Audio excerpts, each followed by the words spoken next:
আসসালামু আলাইকুম প্রিয় শিক্ষার্থী বন্ধুরা, আশা করি সবাই ভালো আছো। আজকে আমি তোমাদেরকে জাবেদার উপর ক্লাস নিব। গতদিন অর্থাৎ লাস্ট ক্লাসটি জাবেদার প্রাথমিক ধারণা দেওয়া হয়েছিল এবং কীভাবে জাবেদ লেনদেন থেকে সাধারণ জাবেদা লিপিবদ্ধ করা যায় সেই জিনিসগুলো সম্পর্কে আমি তোমাদেরকে প্রাথমিক ধারণা দিয়েছিলাম। তো প্রিয় শিক্ষার্থীরা, তোমরা বোর্ডে দেখতে পাচ্ছ শিরোনাম দেওয়া রয়েছে জাবেদা পার্ট 2। অর্থাৎ যেহেতু আমি তোমাদের একটি ক্লাস অলরেডি নিয়েছি, তাই সেটা ধারাবাহিকতা বজায় রেখে আজ আমি পরবর্তী ক্লাস গ্রহণ করব। তো প্রিয় শিক্ষার্থী বন্ধুরা, জেনে নেই আজ পাঠ শেষে আমরা কি শিখব। আজ পাঠ শেষে আমরা সাধারণ জাবেদা করতে পারবো। তো প্রিয় শিক্ষার্থী বন্ধুরা, তোমরা বুঝতে পারছো যে আজ আমি সম্পূর্ণ ক্লাসটি সাধারণ জাবেদা নিয়ে আলোচনা করব। তো সাধারণ জাবেদা গতকালকে বা গত যে ক্লাসটি ছিল সেই ক্লাসে আমি সাধারণ জাবেদার 4টি লেনদেন কিভাবে লিপিবদ্ধ হয়, কিভাবে ছক কেটে লিপিবদ্ধ করতে হয় ইতিপূর্বে আমি তোমাদেরকে সেটি জানিয়েছি। সেটা ধারাবাহিকতা বজায় রেখে আজ আমি তোমাদেরকে ক্লাস দিব নবম দশম শ্রেণীর জাবেদা বইয়ের 62 এবং 63 পৃষ্ঠা, হিসাব বিজ্ঞান বইয়ের 62 এবং 63 পৃষ্ঠাটা খুলো। তোমরা দেখবা ওখানে কিছু জাবেদা রয়েছে যেটা আমরা যদি প্রাথমিকভাবে বেসিকটি গড়ে নিতে পারি তাহলে আমরা কিন্তু খুব সুন্দরভাবেই সকল লেনদেনগুলো সহসা লিপিবদ্ধ করতে পারবো। তো প্রিয় শিক্ষার্থী বন্ধুরা, তোমরা রেডি তো এবং বই খুলেছো তো?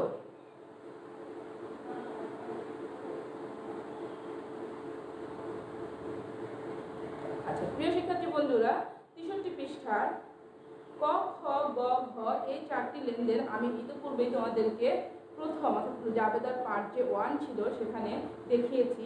আজ সেটা ধারাবাহিকতা বজায় রেখে আমি ওম নাম্বার এবং চ, ছ যেটুকু সম্ভব ক্লাসে সেটুকু তোমাদেরকে করানোর চেষ্টা করব। তো ছকটি নিশ্চয়ই তোমাদের মনে আছে। আজ আমি তোমাদেরকে ছক কেটে কিভাবে অঙ্ক করতে হয় সেটা না বুঝিয়ে আগে লেনদেনগুলো কিভাবে ডেবিট ক্রেডিট নির্ণয় করে জাবেদা লিপিবদ্ধ করতে হবে সেটি শিখাবো। এবং এগুলো যখন শেষ হয়ে যাবে তখন আমরা মূল অঙ্কে ফিরে যাব। তখন তোমাদের কাছে অঙ্কটি করতে খুবই ইজি ফিল হবে। তো প্রিয় শিক্ষার্থী বন্ধুরা, প্রথমেই আমরা করে নিচ্ছি অঙ্গনা যে নাম্বারটি সেই নাম্বারটি সেটি পড়ো তোমরা এবং আমি যে পড়ছি সেটি মনোযোগ দাও।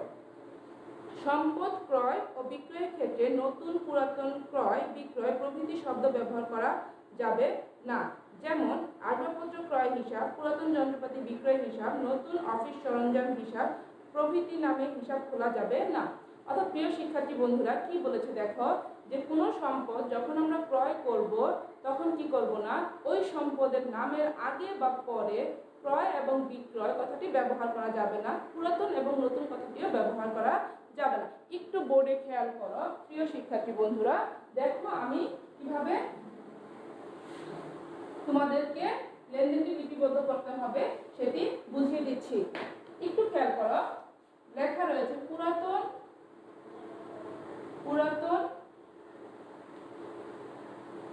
আসবাবপত্র বিক্রয় 50,000 টাকা। ওকে, এটা কিন্তু টাকা সাংকেতিক চিহ্ন, ঠিক আছে? আচ্ছা, তাহলে পুরাতন আসবাবপত্র ক্রয় আমরা যদি লিখি যে এটা কি লেখা যাবে, সরি পুরাতন আসবাবপত্র বিক্রয়, তাহলে বিক্রয় করলে কি আসে, নগদ আসে, তাই না? তাহলে কি লিখবো, নগদ টাকা ডেবিট, নগদান হিসাব ডেবিট। নগদ আসলে সম্পদ বৃদ্ধি পায়, তাই এটা ডেবিট করতে হয় 50,000 টাকা। এখন অঙ্কে কি লিখবো, পুরাতন আসবাবপত্র বিক্রয়, পুরাতন আসবাবপত্র বিক্রয় হিসাব ক্রেডিট 50,000 টাকা। এটা লিখবো প্রিয় শিক্ষার্থী বন্ধুরা? না, ভেরি গুড, তোমরা ঠিক ধরতে পেরেছো, এটা আমরা লিখবো না। তাহলে কি লিখবো, এখানে পুরাতন কথাটা ব্যবহার হবে না, এটা হবে না এবং বিক্রয় কথাটা ব্যবহার হবে না। শুধুমাত্র যেহেতু আসবাবপত্র একটি সম্পত্তিবাচক হিসাব, শুধুমাত্র আসবাবপত্র লিখতে হবে, বিক্রয় এবং পুরাতন এই ধরনের কোনো কথা লেখা যাবে না।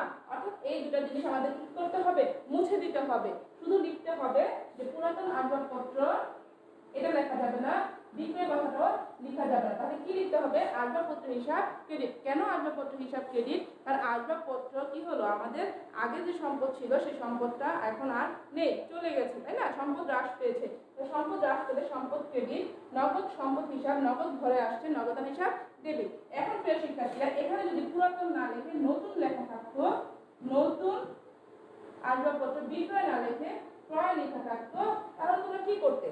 তাহলে আমাদের কি করতে হতো, দেখো এইটা যে ঠিক উল্টো হয়ে যেত। যেহেতু আমি লাল কালি দিয়ে এটাকে ইঙ্গিত দিয়েছি, তাই অঙ্কটা আমি লাল কালি দিয়ে করাচ্ছি। দেখো তখন আমরা কি লিখতাম, নতুন আসবাবপত্র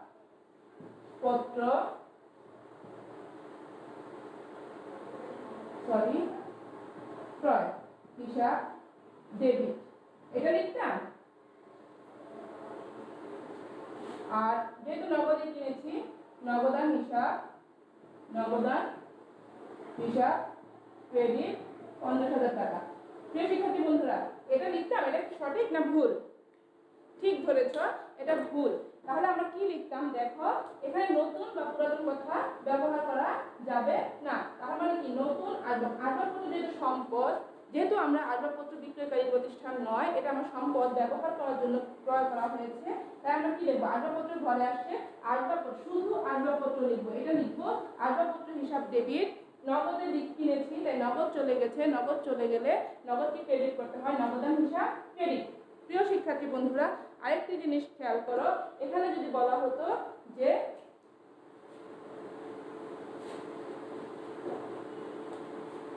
চেকে, নতুন আসবাবপত্র চেকে ক্রয়, ঠিক আছে, নতুন আসবাবপত্র চেকে ক্রয়, তাহলে আমরা কি লিখতাম, তখন আমরা লিখতাম আসবাবপত্রের হিসাব ডেবিট। চেক থাকলে কি লিখতে হয়, চেক কথা লেখা যাবে না, তখন ব্যাংক হিসাব লিখতে হবে, ব্যাংক হিসাব ক্রেডিট। চেক থাকলে কি লিখতে হবে, চেক, চেক বলতে কোনো হিসাবের নাম নেই, চেক হয়ে যায় ব্যাংক, চেক হয়ে যায় ব্যাংক, চেক আসলে ব্যাংক ডেবিট, চেক চলে গেলে ব্যাংক ক্রেডিট। আশা করি প্রিয় শিক্ষার্থী বন্ধুরা তোমরা বুঝতে পেরেছো যে সম্পদ ক্রয় বিক্রয়ের ক্ষেত্রে কিভাবে লিপিবদ্ধ করতে হবে।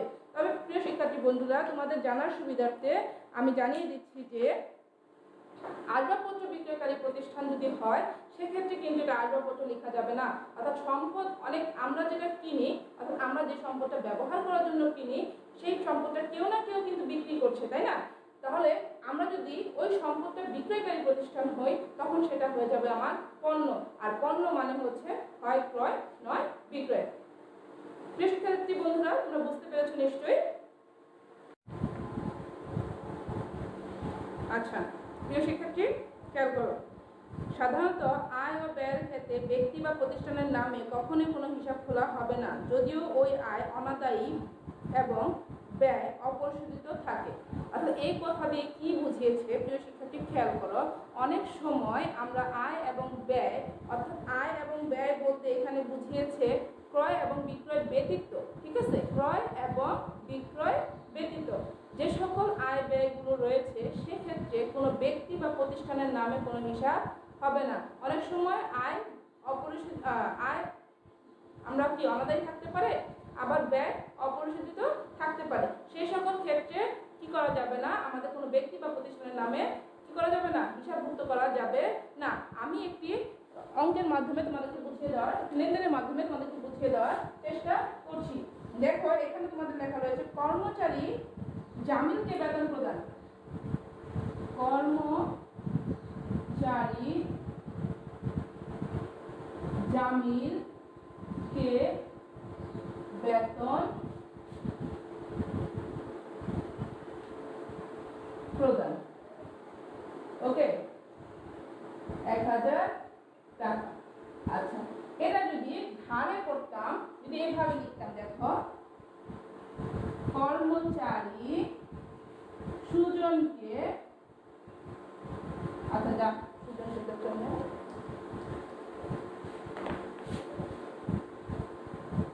সুজনকে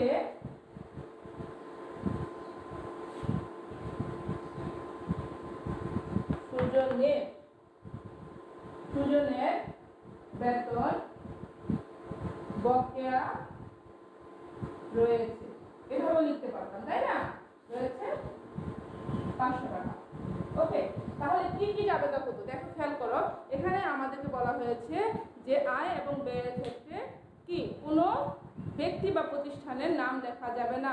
আমি আবার একটু বলে দিচ্ছি, তার বিশেষ দ্রষ্টব্য সেটা হচ্ছে ক্রয় এবং বিক্রয়ের ক্ষেত্রে ক্রয় এবং যে বিক্রয় আমাদের প্রধান যে আয় এবং ব্যয়, সেক্ষেত্রে কিন্তু এই কথাটা প্রযোজ্য নয়। তাহলে এই ক্ষেত্রে লেনদেন কি হচ্ছে দেখি, আমরা কি লিখবো? আমরা লিখবো বেতন হিসাব ডেবিট, বেতন হিসাব ডেবিট 1000 টাকা এবং নগদ, বেতন দিলে নগদ টাকা যায়, নগদান হিসাব ক্রেডিট 1000 টাকা। প্রিয় শিক্ষার্থী খেয়াল করো, এখানে লেখা যাবে না। কি লেখা যাবে না? আমি লাল কালি দিয়ে দেখাচ্ছি যে এই কথা আমরা লিখতে পারবো না। জামিনের বেতন, জামিনকে বেতন প্রদান বা জামিনের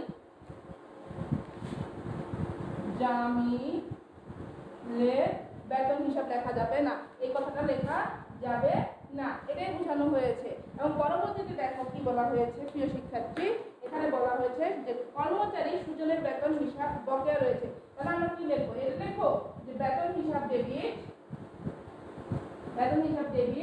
500 টাকা। যেহেতু বেতন একটা খরচ, সেটা বকেয়া থাকা না থাক সেটা কি আমার খরচ। তাহলে কি লিখবো? কর্মচারীকে বেতন, সুজনের বেতন কি বকেয়া রয়েছে। তাহলে কি আমি লিখবো যে বেতন হিসাব ডেবিট, সুজন হিসাব ক্রেডিট,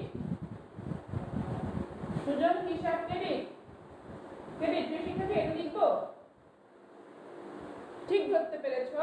এটা আমরা লিখবো না, কারণ এটা কি, এটা ভুল।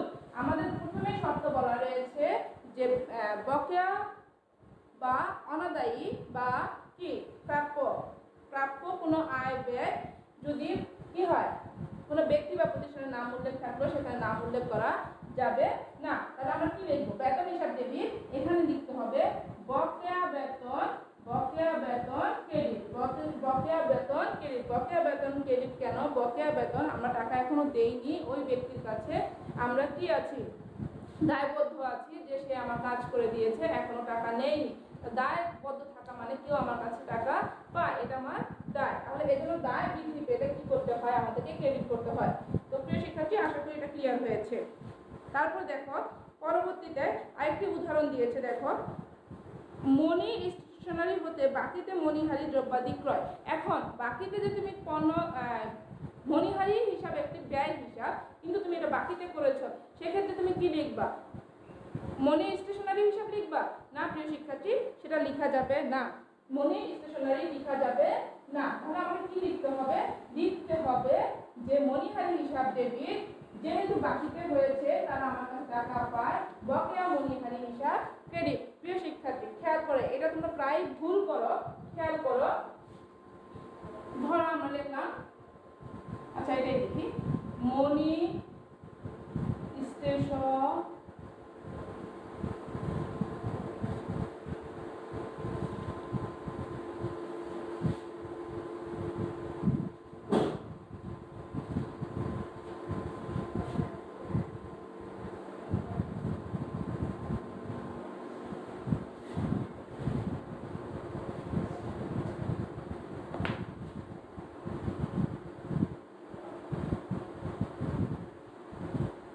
ক্রয় 5000 টাকা।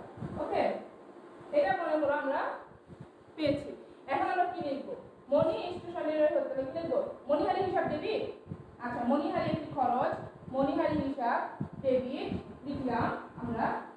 খেয়াল করো প্রিয় শিক্ষার্থী, তোমরা হিসাব কথাটা মানে সম্পূর্ণভাবে লিখবা, আমি সংক্ষেপে লিখলাম ডেবিট 500 টাকা। আচ্ছা লিখলাম, তাই না? 5000 টাকা। আর এখন কি লিখবো? মনি স্টেশনারি না প্রিয় শিক্ষার্থী? মনি স্টেশনারি এই কথাটা লেখা যাবে না। তাহলে আমরা কি লিখবো প্রিয় শিক্ষার্থী? আমরা লিখবো বকেয়া মণিহারি, অর্থাৎ আমি মণিহারিটা বাকিতে কিনেছি, এজন্য লিখবো বকেয়া মণিহারি। মানে বকেয়া মণিহারি মানে ওই ব্যক্তি, যে ব্যক্তির কাছ থেকে আমি মণিহারিটা কিনেছি সেই হিসাব, অর্থাৎ ওই ব্যক্তি আমার কাছে টাকা পায়, এটা আমার দায়। বকেয়া মূল্যহানি হিসাব ক্রেডিট। ওকে প্রিয় শিক্ষার্থী, আশা করি তোমরা বুঝতে পেরেছো। দেখো, তপু ট্রেডার্সের নিকট হতে কমিশন প্রাপ্য হয়েছে। তপু ট্রেডার্সের নিকট থেকে কমিশন প্রাপ্য হয়েছে, এই কথাটাতে কি বোঝানো হয়েছে প্রিয় শিক্ষার্থী? অর্থাৎ তপু ট্রেডার্সের এমন একটি কাজ আমি করে দিয়েছি, তার কাছে আমি কমিশন পেতে যাচ্ছি। ঠিক আছে, যদি পেতে যাই তাহলে কি সে আমাকে দেয়নি, এখনো দিবে, তাই না? দিবে মানে ভবিষ্যতে এটা সম্পূর্ণ হবে। আমি টাকা পাই কার কাছে? তপু ট্রেডার্সের কাছে। তাহলে এটা আমার কি? সম্পদ। এই জন্য লেখা হয়েছে প্রাপ্য কমিশন। প্রাপ্য কমিশন মানে কমিশনটা আমি পাবো, এখনো পাইনি। যদি পেয়ে যেতাম তাহলে হয়ে যেত প্রাপ্ত। প্রাপ্য আর প্রাপ্য কথাটার মধ্যে একটু প্রিয় শিক্ষার্থী তোমরা অনেক সময় গোলমাল করে ফেলো। প্রাপ্ত আর হচ্ছে প্রাপ্য। প্রাপ্য মানে পাবো, পাবো, এটা ফিউচার। ফিউচার। আর প্রাপ্ত মানে অলরেডি পেয়েছি, বর্তমান। ঠিক আছে, তার মানে কি প্রাপ্য কমিশন, অর্থাৎ আমার কমিশনের অধিকার হয়ে গেছে কিন্তু এখনো আমি কমিশন পাইনি। ঠিক আছে, তার মানে কি এটা প্রাপ্য কমিশন, আমি টাকা পেতে যাই, এটা আমার সম্পদ, ডেবিট। আর হচ্ছে কমিশন আমার আয়, অর্থাৎ আমি কাজটা করে দিয়েছি, আয় আমার অর্জিত হয়ে গেছে, এখনো আয়টা আমার হাতে এসে পৌঁছায়নি, তাতে কি হয়েছে? আয় তো হয়ে গেছে। এই জন্য আমাকে কি লিখতে হবে? কমিশন আয় হিসাব ক্রেডিট। তো প্রিয় শিক্ষার্থী, আশা করি তোমাদের এইটুকু ক্লিয়ার হয়েছে।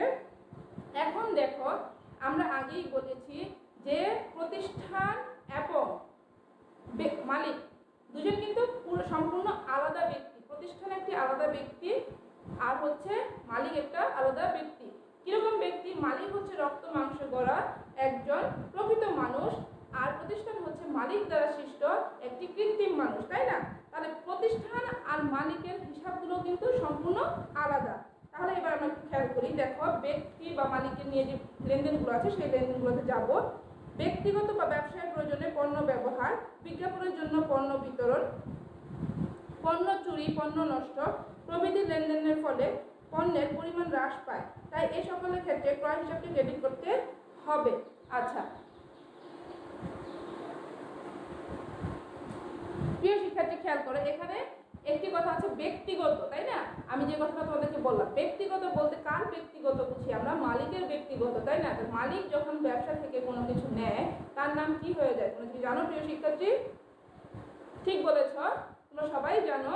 সেটা হচ্ছে মালিক যখন ব্যবসা থেকে কোনো কিছু নেয় সেটা হচ্ছে উত্তোলন, তাই না?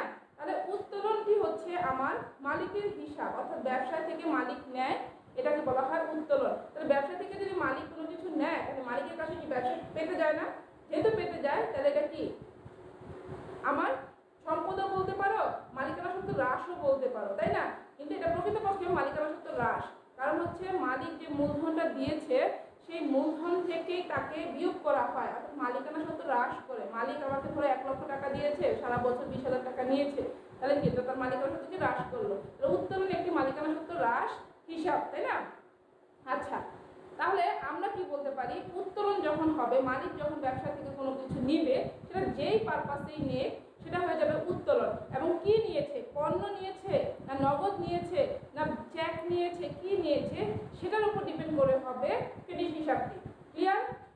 আই থিঙ্ক তোমরা ক্লিয়ার।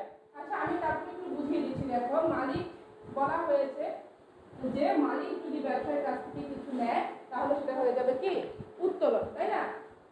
তাহলে আমরা যদি দেখি, প্রথম লেনটি পাইলাম উত্তোলন হিসাব কি ডেবিট। আচ্ছা, পণ্য নিলে খেয়াল করো, পণ্য নিলে হবে ক্রয় ক্রেডিট, ক্রয় হিসাব ক্রেডিট। যদি চেক নেয়, ব্যাংক থেকে নেয়, অর্থাৎ ব্যাংক থেকে নেয়, ব্যাংক হতে নেয় তাহলে হয়ে যাবে ব্যাংক ক্রেডিট, ব্যাংক ক্রেডিট। যদি নগদ টাকা নেয় ব্যবসা থেকে তাহলে হয়ে যাবে নগদান হিসাব ক্রেডিট, নগদান হিসাব ক্রেডিট। তাহলে উত্তোলন সম্পৃক্ত হিসাবগুলো কি আসছে?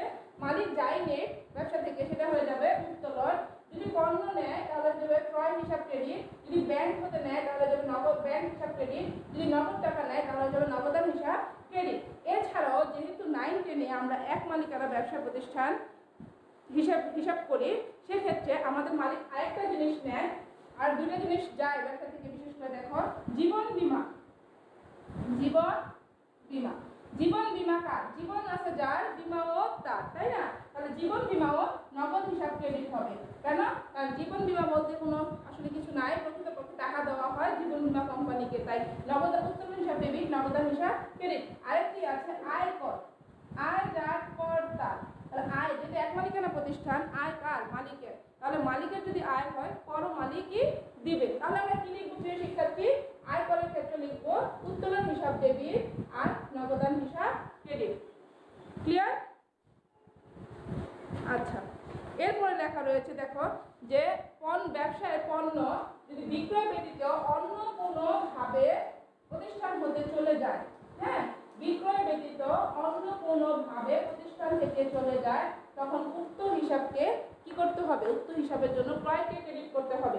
দেখো, ব্যক্তিগত প্রয়োজনে পণ্য উত্তোলন, উত্তোলন হিসাব ডেবিট, ক্রয় হিসাব ক্রেডিট।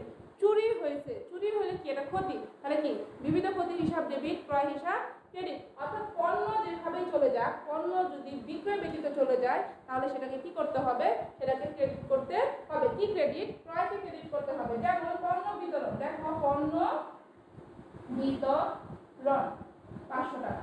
এখন পণ্য বলতে আমরা বুঝি হয় ক্রয় নয় বিক্রয়। তাহলে পণ্য বিতরণ করছি, তার মানে কি আমি ক্রয়কৃত পণ্য বিতরণ করেছি। বিতরণের জন্য নাম হয়ে যাবে বিজ্ঞাপন, 500 টাকা। এখন পণ্যের জন্য কি হয়ে যাবে? দেখো 5,000 টাকা। আর পণ্যটাকে বিতরণ করেছি, পণ্য চলে গেছে, এই পণ্য চলে যাওয়াতে আমার ক্রয় হ্রাস পেয়েছে। ক্রয়ের সংজ্ঞা তোমরা জানো প্রিয় শিক্ষার্থী, ডেবিট ক্রেডিট। ক্রয় সংজ্ঞা কি? যেটা পুনরায় বিক্রয়ের উদ্দেশ্যে সংগ্রহ করা হয় সেটা হচ্ছে ক্রয়। কিন্তু এটা কি পুনরায় বিক্রয় করা যাবে? যাবে না। এই জন্য ক্রয়কে কি করতে হবে? কমাই দিতে হবে। আচ্ছা প্রিয় শিক্ষার্থী, আশা করি এটুকু তোমরা বুঝতে পেরেছ। আমি অলরেডি মালিকের বিষয়ে তোমাদেরকে বুঝিয়ে ফেলছি, অর্থাৎ বর্গীয় যেটা সেটা আমি তোমাদেরকে বুঝিয়ে ফেলেছি। আচ্ছা, এরপরে যেটা আছে ব্যাংক সুদ মঞ্জুর করলো, আসবাবপত্র। আচ্ছা, আমরা একটু এগুলোতে না যেয়ে আমরা একটু টতে যাই। দেখো, টতে বলা হয়েছে যে সম্পত্তি, স্থায়ী সম্পত্তি, সম্পদের মূল্য ব্যবহার বা অন্য কারণে হ্রাস পেলে তা সম্পদের অপচয় হিসেবে গণ্য করা হয়। অর্থাৎ কোনো সম্পদ যখন কি হয়, ব্যবহার করি, তখন আস্তে আস্তে কি হয়ে যায়? ক্ষয় হয়ে যায়। ক্ষয় হতে হতে আমাদের একটা সময় এর উপকারিতা চলে যায়। এই যে ক্ষয়টা, সেই ক্ষয়টাকে বলা হয় কি? অপচয়। এই ক্ষয়টাকে কি বলা হয় প্রিয় শিক্ষার্থী? অপচয়। এই অপচয়টা আমরা কিভাবে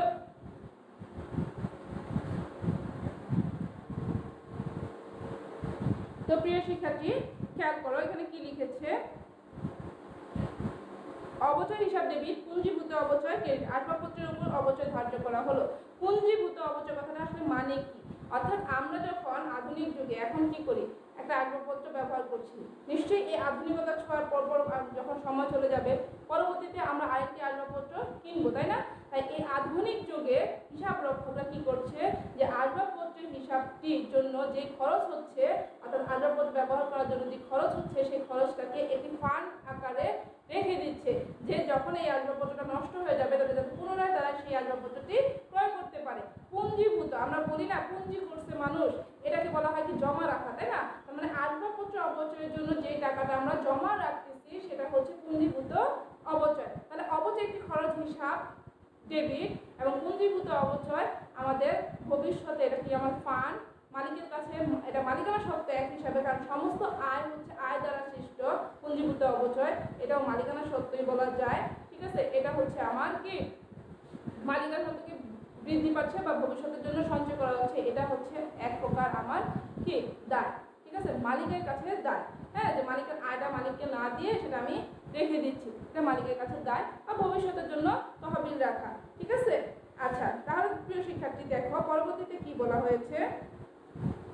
আচ্ছা, আমি তোমাদেরকে অলরেডি বুঝিয়েছি যে চেকে বা চেকে কোনো কিছু পণ্য ক্রয় বিক্রয় করলে ব্যাংক থেকে চলে যাবে বা আসবে, এটা দেখানো হয়েছে। বেতন, কর্মচারীদের বেতন মালিক ব্যক্তিগতভাবে পরিশোধ করেছে। আচ্ছা, কোনো খরচ যদি মালিক, কোনো ব্যবসায়িক খরচ যদি মালিক ব্যক্তিগত অর্থ দ্বারা পরিশোধ করে, অর্থাৎ মালিক তো একটা অর্থ দিয়ে আমাদের কি করে ব্যবসা শুরু করে দেয়, তাই না? তখন পরবর্তীতে দেখা যায় ব্যবসার স্বার্থে মালিক ব্যক্তিগত অর্থ দিয়ে কোনো কর্মচারী বেতন কিনতে পারে বা আসবাবপত্র কিনতে পারে বা সম্পদ কিনতে পারে, যে কোনো কিছু কিনতে পারে, তাই না? সেক্ষেত্রে কি হবে প্রিয় শিক্ষার্থী? হবে হচ্ছে যেই হিসাবের জন্য টাকাটা দিচ্ছে সেই হিসাবের নাম এবং মালিক অতিরিক্তভাবে মূলধন দিচ্ছে, তখন হয়ে যাবে অতিরিক্ত মূলধন বা মূলধন হিসাব। যেমন বেতন দিয়েছে, এক্ষেত্রে বেতন হিসাব ডেবিট, মূলধন হিসাব ক্রেডিট। আবার দেখো মালিকের পারপাসে অর্থাৎ মালিকের বাজার করে দিয়েছে ব্যবসা থেকে, তাই না? মালিকের ব্যবসা থেকে যদি বাজার করে দেয়, মালিকের জন্য কেন দিয়েছে সেটা আমার দেখার বিষয় না। বিষয় হচ্ছে আমার ব্যবসা মালিককে টাকা দিয়েছে, তাহলে মালিককে টাকা দিলে সেটা আমরা কি লিখি? মালিক ব্যবসা থেকে টাকা নিয়েছে, উত্তোলন হিসাব ডেবিট, আর টাকা দিয়েছে নগদান হিসাব ক্রেডিট। আচ্ছা, এরপরে দেখো প্রিয় শিক্ষার্থী, খুবই ইম্পর্টেন্ট এটি দিয়ে আমি তোমাদের ক্লাস শেষ করে দেব। সেটি হচ্ছে দেনা পাওনা নিষ্পত্তির সময় যে পরিমাণ অর্থ ছাড় পাওয়া ও দেওয়া হয় তা যথাক্রমে পাওনাদার ও দেনাদার হিসেবে প্রভাবিত করবে। আচ্ছা, আমরা জানি যে বাট্টা দুই প্রকার, আমরা কিন্তু তোমাদেরকে অলরেডি শিখিয়েছি। বাট্টা হচ্ছে দুই প্রকার, একটি হচ্ছে কারবারি বাট্টা, আরেকটি হচ্ছে কি নগদ বাট্টা। দেনা পাওনা পূর্ণ নিষ্পত্তির সময় যে বাট্টাটি হয় সেটি হচ্ছে নগদ বাট্টা। প্রিয় শিক্ষার্থী খেয়াল করো, নগদ বাট্টা, নগদ বাট্টা। দেনা পাওনার সময় যে বাট্টাটি হয় সেটি হচ্ছে কি নগদ বাট্টা। নগদ বাট্টা আবার দুই প্রকার, একটি হচ্ছে প্রাপ্ত বাট্টা, আরেকটি হচ্ছে প্রদত্ত বাট্টা। খেয়াল করে প্রিয় শিক্ষার্থী, প্রাপ্ত বাট্টা, প্রাপ্ত বাট্টা মানে কি? যেটা আমি ছাড় পাই। পাওনাদারকে টাকা পরিশোধ করার সময় অনেক সময় পাওনাদার আমার কাছ থেকে কিছু টাকা কম নেয়, সেই কম নেওয়ার টাকাটাই হচ্ছে আমার প্রাপ্ত বাট্টা। অর্থাৎ পাওনাদার টাকা কম নিলে, পাওনাদার কম নিলে প্রাপ্ত বাট্টার সৃষ্টি হয়। আর দেনাদারকে যদি আমি দেনাদার হতে কম নিলে, পাওনাদারকে কম দিলে, দেখো এখানে তোমাদের বুঝতে সুবিধা হবে, পাওনাদারকে কম দিলে প্রাপ্ত বাট্টার সৃষ্টি হয় এবং দেনাদার হতে কম নিলে প্রদত্ত বাট্টার সৃষ্টি হয়। তাহলে দেনাদারকে যখন আমি কম নেই সেটা আমার কি হয়ে যায়? এক প্রকার খরচ, তাই না? আমি কম নিলাম, তার মানে কি টাকাটা আমার আসলো না, এটা একটা ক্ষতি। হ্যাঁ, টাকা স্পষ্ট করতে হয় না, একটা ক্ষতি, যাই হোক এটা একটা ব্যয়। তাহলে এটা কি হয়ে যাবো? ব্যয় হিসাব। আর এটা কি হয়ে যাবো? যখন আমি পাওনাদারকে কম দিলাম তখন এটা আমার হয়ে গেল আয়, এটা হচ্ছে আয় হিসাব। তাহলে আয় যদি হয় তাহলে এটা হয়ে যাবে ক্রেডিট আর এটা হয়ে যাবে ডেবিট। ঠিক আছে? তাহলে এইটার জন্য এটা কাকে প্রভাবিত করবে? দেনাদার এবং পাওনাদারকে প্রভাবিত করবে। অর্থাৎ আমি বললাম যে দেনাদার কাছে আমি 5,000 টাকা পাই, দেনাদার আমাকে তার পূর্ণ নিষ্পত্তিতে 4,500 টাকা দিয়েছে। সেক্ষেত্রে প্রিয় শিক্ষার্থী তোমরা খেয়াল করো, তোমাদের বইয়ে এখানে দেখো লেখা রয়েছে দেনাদার হতে 7,000 টাকা, পূর্ণ নিষ্পত্তিতে 6,500 টাকা পাওয়া হয়েছে। তাহলে টাকা পাইছি কত?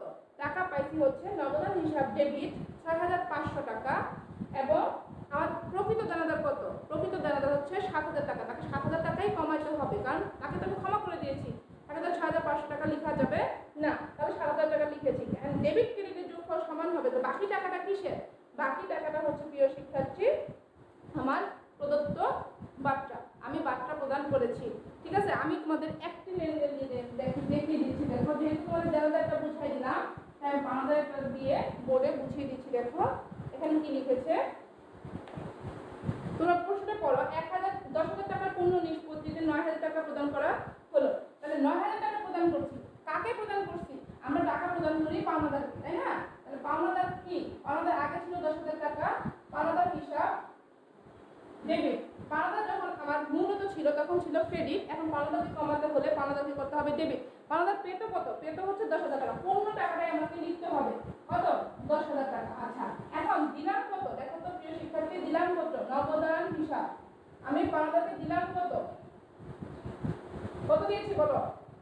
9,000 টাকা। তাহলে 9,000 টাকা। এখন দেখো ডেবিট ক্রেডিটের যোগফল সমান হয়েছে কিনা? হয়নি। এক জায়গায় 10,000 আর এক জায়গায় কি হচ্ছে? 9,000। তাহলে বাকি টাকাটা কি? বাকি টাকাটা হচ্ছে আমার ছাড়। এই ছাড়টার নাম হচ্ছে আমার প্রাপ্ত বাট্টা। প্রাপ্ত বাট্টা মানে